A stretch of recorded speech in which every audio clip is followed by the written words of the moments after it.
Salut cher juré, j'espère que vous allez bien. Et Ramadan Mubarak Saïd. Aujourd'hui, on va présenter notre projet fin d'études et qu'est-ce qu'on a fait pendant cette durée. Et pour bien détailler les tâches, je vais suivre ce plan-là. D'abord, je vais commencer par une introduction générale, puis la position des problèmes, ensuite le dimensionnement des modèles en bois et la conception du système d'alimentation et de remplissage, enfin, et puis ensuite le parachèvement et l'étude économique. Et enfin, je vais finir par une conclusion qui résume tout ce qu'on a fait. Dans le cadre de la formation des techniciens supérieurs à l'École supérieure de technologie de Casablanca, on nous propose de réaliser un projet fin d'études dans le domaine de la spécialité génie mécanique. Notre projet fin d'études proposé concerne le domaine de la fonderie. Il s'agit d'une étude de conception d'un moule en sable d'un palier à roulement en acier tranche MC11. On passe maintenant à la position de problème. Le sujet proposé, c'est concevoir le moulage en sable d'un palier à roulement en acier tranche NC11. D'abord, le problématique de ce sujet, c'est à partir de dessins de définition, il faut définir le brut de la fonderie. Il faut définir le brut de la fonderie et aussi les formes de la pièce à obtenir dans le cas d'un moulage en sable. Et voici la pièce proposée et le dessin réalisé par Katia. Pour la pièce proposée, les paliers, ce sont des organes utilisés en construction mécanique seulement pour supporter et guider en rotation des arbres de transmission. Pour l'analyse de besoins, on a travaillé avec le Pythagore et pour l'établir, il faut répondre à trois questions essentielles. À qui le produit rendait le service? C'est l'opérateur. Sur quoi le produit agit-il? C'est le roulement. Dans quel but le produit exerce-t-il? Permet de supporter et guider en rotation des arbres de transmission. On a utilisé aussi le diagramme Pieuvre. On a constaté que la première fonction principale, c'est assurer, c'est permettre de supporter et guider les arbres en rotation des arbres de transmission. Pour la première fonction critique, c'est assurer la liaison avec le roulement et il faut être alimenté par l'énergie mécanique. Il faut respecter les normes de sécurité et s'adapter avec l'environnement. On passe maintenant à le dimensionnement du modèle en bois. Pour le plan de joint, c'est le plan de séparation entre les châssis. Et pour avoir où on peut le positionner, il faut tenir compte des critères suivants. Puisqu'on a dans notre cas la pièce est symétrique, alors le plan de joint sera le plan symétrique. Et voici le schéma qui montre le positionnement des plans de joint.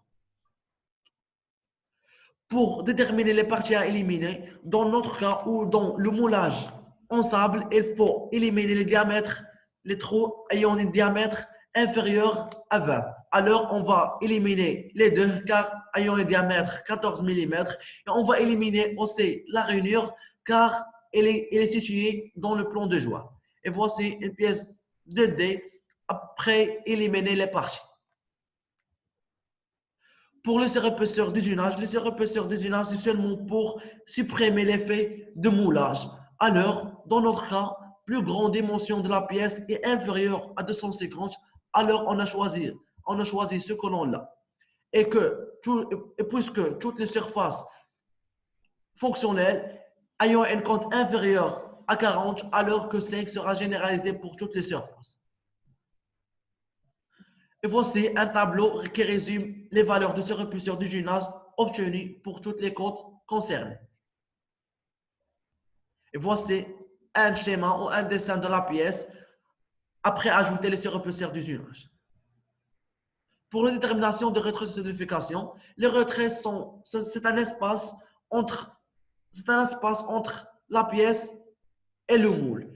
Et pour la déterminer, il faut travailler avec les données de ce tableau et appliquer cette formule. Dans notre cas, le retrait sera égal à 10,8% car on a un acier moulé non allié. Et après, on peut calculer le code empreinte en appliquant cette formule. Et voici un dessin de la pièce après ajouter les retraits de solidification. Pour les dépouilles, ce sont seulement pour faciliter l'extraction. Il faut travailler avec les données de ce tableau pour trouver les dimensionnements ou déterminer les dimensionnements à max. Et il faut appliquer cette relation pour calculer l'angle de dépouille. On a trouvé que l'angle est égal à 2,7 degrés. Et voilà la pièce après ajouter les dépouilles. Pour détermination des rayons de raccordement, on sait que les angles vifs peuvent poser un problème au cours de l'ammoulage et pour l'éviter, il faut l'arrondir. Il faut les arrondir. Alors, dans notre cas, on a deux tracés. C'est la forme L et la forme T. D'abord, dans la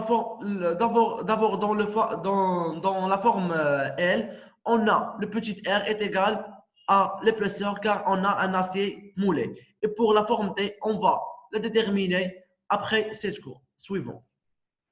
On a trouvé que le petit r, c'est le rayon intérieur est égal à 13 mm, alors que le grand R qui est égal l'épaisseur plus le petit r est égal à 26 mm.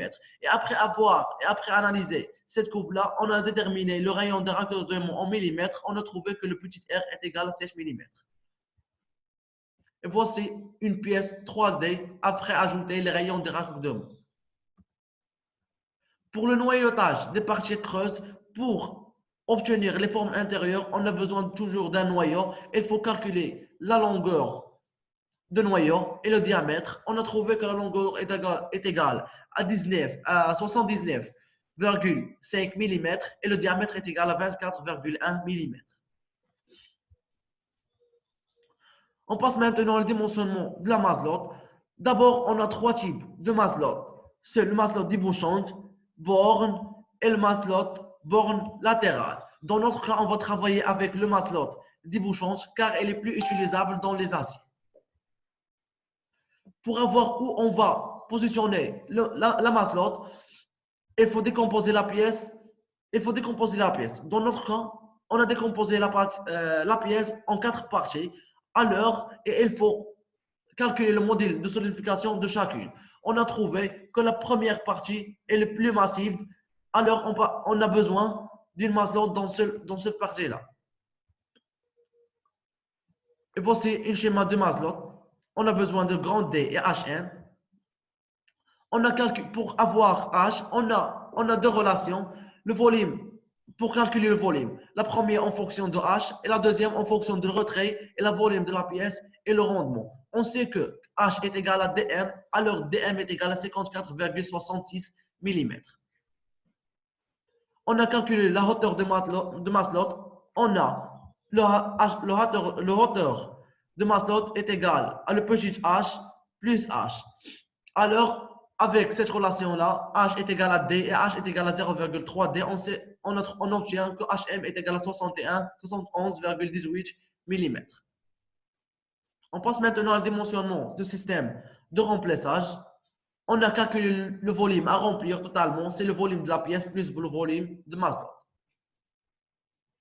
On a calculé le hauteur finale est égal à 71 mm. Le hauteur initial, c'est le hauteur finale plus A, car on a le plan de joint est symétrique. On a d'abord travaillé avec le remplissage. On a trouvé qu'on va travailler avec le remplissage en chute source, car on a le plan est symétrique. Le plan de joint est symétrique. Nous avons calculé la hauteur de métallostatique avec cette relation-là. Avec A est égal à 50%, on a trouvé que H est égal à 120 mm. Nous avons aussi calculé la section de descente avec cette relation-là, avec le rendement hydraulique est égal à 0,5. On obtient que la section de descente est égale à 155 mm au carré, d'où le diamètre est égal à 14 mm. Et pour calculer la chronicité de descente, on a besoin de calculer HB puis HD. On a calculé HB avec cette relation-là, avec B est égal à 1,90. C'est le perte de charge. Alors, on obtient que HB est égal à 15,45 mm. Donc, HD est égal à 125,55 mm.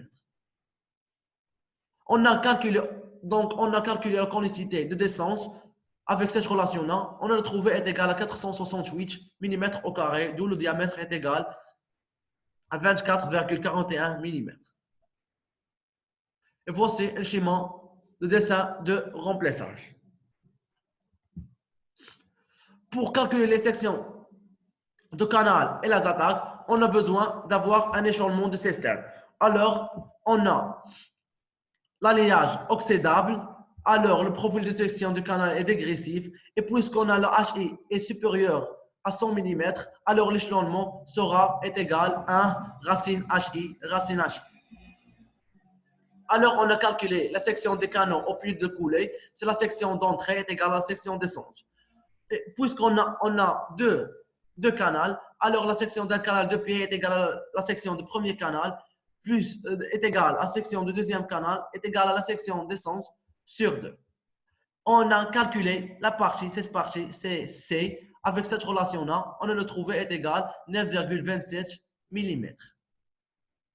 Et on a calculé aussi les canaux après divergents avec cette relation-là, qu'on a l'exprimé avec section C', alors on a trouvé est égal à 1840,52 mm au carré. Et puisqu'on a deux canaux, alors la section des canaux après divergents sur 2 est égale à 920,26 mm pour la section d'un canal. Alors on a calculé la même chose, la section C', on a trouvé en utilisant la même relation, on a trouvé est égal à 31,9 mm. Nous avons aussi calculé les sections d'attaque avec cette relation-là. On a trouvé est égal à 1840,52 mm au carré. On a utilisé deux attaques, donc la section de chacune et de la section totale divisée par 2, c'est 920,26 mm. On a trouvé une longueur d'attaque est égale à 85,80 mm en utilisant ces paramètres. Et voici le dessin de la plaquette.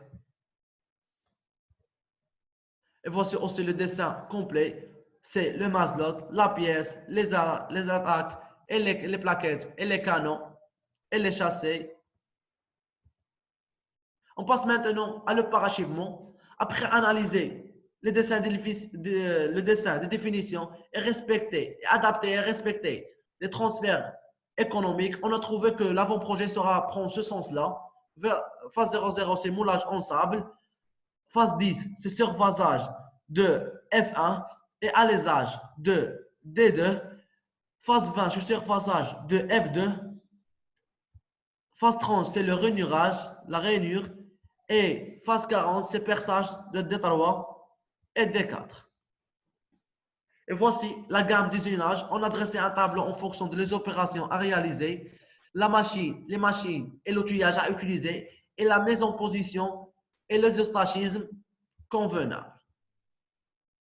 Pour la phase 10, on a le surfaçage de F1 et l'alésage de D2. Alors, on a utilisé une fraise de thé en carbure pour le surfaçage et l'alésage de D2, on a utilisé un outil à aléser et alésoir machine. Pour la phase 20, c'est le surfaçage de F2. On a utilisé fraise de thé en carbure diamètre 50.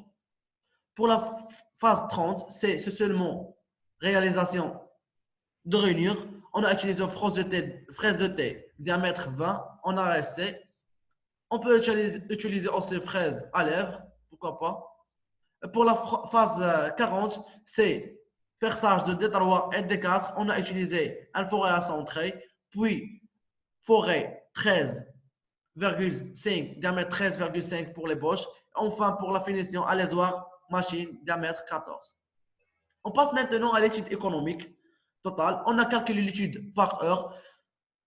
On a supposé qu'un salarié ou qu'un technicien supérieur reçoit un salaire de 4 500 dirhams et travaille 8 heures par jour et 26 jours par mois. Alors, on a trouvé qu'il est égal à 61,63 dirhams par heure.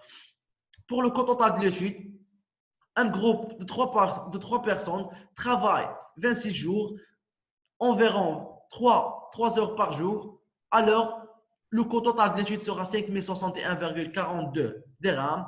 Pour le prix unitaire de la matière première, étant de l'acier est égal à 4 dirhams par kilogramme, on a calculé la masse de la pièce, la masse des matelots et les attaques et les canons. On a trouvé que le prix unitaire de la matière sera égal à 38,52 dirhams. Pour le coût de la réalisation de la pièce, cette partie sera divisée en deux, le coût des machines à utiliser et le coût de la main-d'œuvre. On a trouvé que 80 dirhams par heure, c'est un prix normalisé pour la fraise universelle. Et même chose, 47 dirhams par heure pour la fraise, pour la perceuse et 50 dirhams pour le tour parallèle. On a dressé un tableau en fonction des opérations à réaliser, le temps d'usinage